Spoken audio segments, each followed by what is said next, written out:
अस्सलाम वालेकुम रहमतुल्लाहि बरकातहू। सुमेरा हॉस्पिटल शाह बाजार औरंगाबाद, इस हॉस्पिटल को आज पूरा 1 साल मुकम्मिल हो गया। इस मौके पे आज मैडम ने 1 साल मुकम्मिल होने के सिलसिले में लेडीज़ के लिए एक हेल्थ चेकअप कैंप भी रखा गया है, जिसके अंदर वो फ्री हीमोग्लोबिन की टेस्ट करने वाले। अल्हम्दुलिल्लाह पिछले 1 सालों में इस हॉस्पिटल में 1000 से भी ज़्यादा कामयाब डिलीवरीज यहाँ पर हुए हैं। और इस हॉस्पिटल देखने के बाद मुझे बहुत खुशी हुई, यहाँ की सफाई, यहाँ का मैनेजमेंट, और सब पेशेंट से भी मैंने सवेरे आज इंटरोगेशन किया तो उनके ऊपर जो सुकून और बहुत अच्छे अल्फाज में जो है ख़वातीन ने हॉस्पिटल के बारे में बताया है। जैसे कि आपको मालूम होगा कि ख़वातीन में एक अंदाजे के मुताबिक 45 से 50% के ख़वातीन में खून की कमी होती है, जिसे हम एनीमिया कहते हैं। और जनरली आपको पता है कि हमारे समाज में ख़वातीन अपने सेहत को नेगलेक्ट करते हैं, अपने सेहत की तरफ ध्यान देते नहीं। तो इस तरह के कैंप्स लेने से बहुत फ़ायदा है ख़वातीन को। और मैडम फ्री में हीमोग्लोबिन टेस्ट कर रहे हैं, कभी किसी का खून कम आता है तो उनको ट्रीटमेंट भी एडवाइस करेंगे। और मैं सब ख़वातीन से गुजारिश करता हूँ कि वो लोगों ने साल में एक बार तो भी अपना हेल्थ चेकअप कैंप करवाना चाहिए। जो 30 से ऊँचे जो ख़वातीन हैं उन्होंने रेगुलर अपना बीपी चेक करना चाहिए, साल में एक बार अपना शुगर भी देखना चाहिए।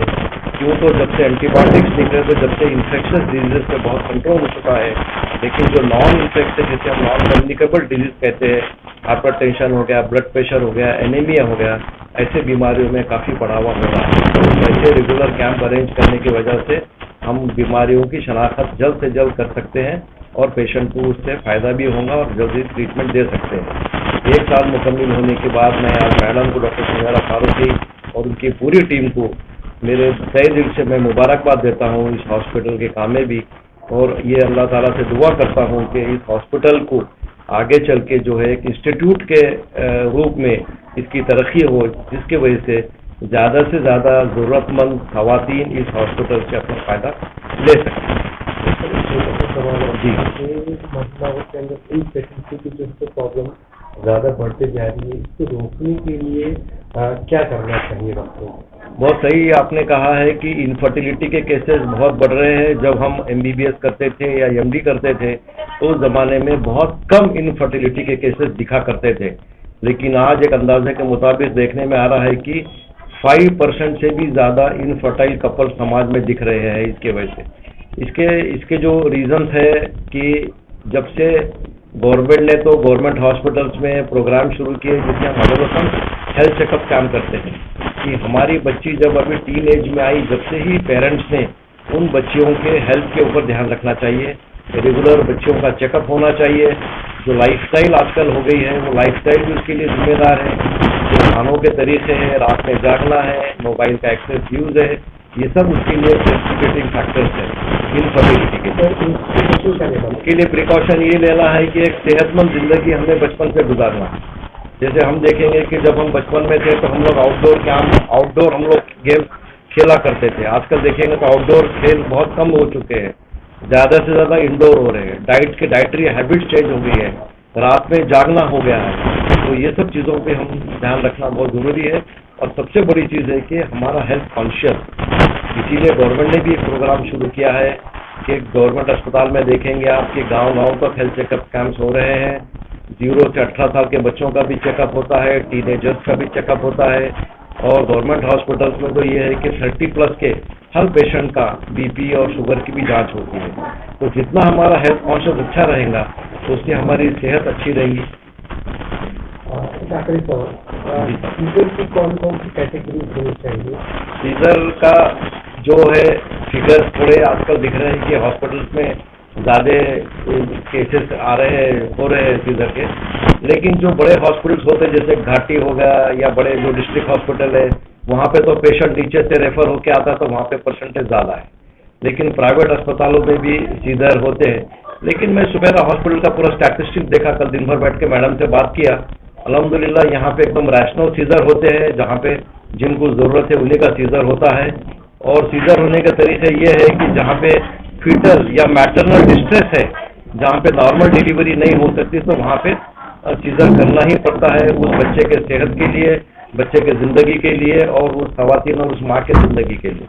वो पहली बात यह है कि जिसे हम कीफेलो पेल्विक डिस्प्रपोर्शन कहते हैं यानी कि जो अपनी खवातीन का जो पेल्विस है और बच्चे का जो सर है, कभी वो नॉर्मल पैसेज में से नहीं आ सकता होगा तो वहाँ पे सीजर करना कंपलसरी हो जाता है। दूसरी वजह यह है कि कभी कभी कुदरती तरीके से एक प्रीमैच्योरिटी हो जाती है जहाँ पे फिटल डिस्ट्रेस हो जाता है, बच्चा माँ के पेट में ही पायखाना कर देता है, जिसके लिए माँ को भी खतरा है और बच्चे को भी खतरा हो जाता है। ऐसे कंडीशन में सीजर करना पड़ता है। तीसरी वजह यह है कि जो नाल होती है, अम्बिलिकल कॉर्ड हो जाता है, वो कुदरती तरीके से वो बच्चे के गले में फंस जाता है, जहाँ पे वो ऑब्स्ट्रक्शन या उसको एस्फिक्सिया होने के चांसेस हो जाते हैं। इसी कंडीशन में भी सीजर करना पड़ता है। और पेशेंट कभी अपना सेहत का ध्यान नहीं रखी, खवातीन ने उनका रेगुलर चेकअप नहीं करे तो फिर उनको ब्लड प्रेशर हो जाता है, जिसे हम PIH कहते हैं, प्रेगनेंसी इंड्यूस्ड हाइपरटेंशन। तो ऐसे केसेस में भी फिर जो है सीजर हमें करना पड़ता है। और दूसरी बात ये खून की कमी सबसे बड़ी, मैंने मेरे गवर्नमेंट हॉस्पिटल परभनी में मैं सिविल सर्जन था, मैंने वहाँ देखा कि 35 से 40% जहाँ पे सीजर करना पड़ा था, तो वहाँ पे देखी कि उन खवातीन के जिस्म में खून की कमी होती थी, जिसे हम एनीमिया कहते थे, सीवियर एनीमिया। खून की कमी होने की वजह से बच्चे को भी प्रॉब्लम आ गया और माँ को भी प्रॉब्लम आ गया, वहाँ पे ब्लीडिंग शुरू हो गई।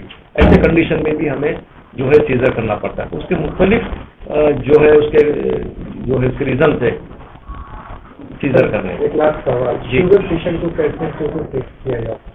शुगर पेशेंट को, जाना पड़ सकती है। हाँ, शुगर जो पेशेंट है, समझो शादी के पहले कभी पेशेंट को पता है कि भाई उसे शुगर है, तो उसने अपना ट्रीटमेंट फिजिशियन के पास भी रखना चाहिए और हमेला होने के बाद गायनेकोलॉजिस्ट के पास भी रखना चाहिए। दोनों के सलाह मशवरे से उनका ट्रीटमेंट लास्ट तक करना चाहिए।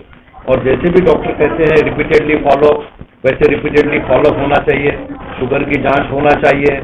और दूसरा, रेगुलरली सोनोग्राफी मॉनिटर्ड ट्रीटमेंट जिसे हम कहते हैं, कि बीच बीच में सोनोग्राफी करके देखते हैं कि भाई बच्चे की ग्रोथ वगैरह कैसी हो रही, कुछ एबनॉर्मल प्रॉब्लम तो नहीं है बच्चे को। इस तरीके से करते हैं। और अल्हम्दुलिल्लाह मैडम से कल बात होने के बाद मुझे मालूम पड़ा है कि कई डायबिटीज पेशेंट की सक्सेसफुल नॉर्मल डिलीवरी भी इस हॉस्पिटल में हुई है और कई डायबिटीज पेशेंट की सक्सेसफुल सीजर होके अच्छे तरीके से बच्चा और माँ सेहतमंद होकर घर गए वाले। तो हेल्थ इतना अच्छे से बढ़ चुका है, मेडिकल साइंसेस। सबसे बड़ी चीज है कि पेशेंट ने खुद अपने हेल्थ के लिए कॉन्शियस होना चाहिए उन्होंने, और डॉक्टर के सलाह पे उन्होंने चलना चाहिए। कि 1 साल कंप्लीट होने पर मैं तुम्हारा मैडम और उनकी पूरी टीम को मुबारकबाद देता हूँ। साथ में बेस्ट मैनेजमेंट, लईक साहब, निज़ाम भाई, ये लोगों की वजह से आज शाह बाज़ार में जो हॉस्पिटल रनिंग है उसका बहुत अच्छे तरीके से यहाँ पर पेशेंट की देखभाल होती है। मैंने खुद देखा हूँ यहाँ पे कि बहुत अच्छे तरीके से पेशेंट आकर उनको रात में अगर इमरजेंसी आ गई है तो रात में भी वो लोग बराबर अटेंड करेंगे। वो कितना भी टाइम हो जाओ, डॉक्टर्स बराबर उसको केयर करके उनके प्रॉब्लम्स को सॉल्व करते हैं। आपका नाम? मसूद कासमी।